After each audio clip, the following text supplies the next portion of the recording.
മലയാറ്റൂരിൽ ഇന്ന് പിറന്നത് ചരിത്രം. ന്യൂ ഇയർ രാവിൽ ആയിരങ്ങളെ സാക്ഷി നിർത്തി കത്തിയമർന്നത് ചരിത്രത്തിലെ ഏറ്റവും മനോഹരമായ പപ്പാഞ്ഞി.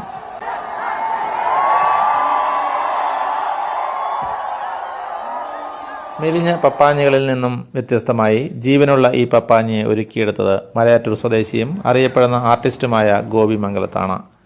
കാനായി കുഞ്ഞിരാമൻ്റെ ശിഷ്യനായ ഗോപി മംഗലത്തും സഹായികളും ചേർന്ന് വെറും 12 ദിവസങ്ങൾ കൊണ്ടാണ് പപ്പാഞ്ഞിയുടെ രൂപം പൂർണ്ണമാക്കിയത്. 3 ഘട്ടങ്ങളായിട്ടായിരുന്നു പപ്പാഞ്ഞിയുടെ നിർമ്മാണം. കാൽ, ഉടൽ, തല എന്നിങ്ങനെ 3 പാർട്ടുകൾ. 9-ാം ദിവസം വൈകിട്ടോടെ കൂറ്റൻ ക്രെയിനിൻ്റെ സഹായത്തോടെ 3 പാർട്ടുകളും കൂട്ടിയോജിപ്പിച്ചപ്പോൾ പപ്പാഞ്ഞി 2 കാലിൽ നിവർന്നു നിന്നു. പിന്നീടുള്ള 3 ദിവസങ്ങളിൽ മിനുക്കുപണികളിലൂടെ പപ്പാഞ്ഞി പൂർണ്ണമായി. പപ്പാഞ്ഞിയുടെ കത്തൽ തന്നെ മനോഹരമായിരുന്നു.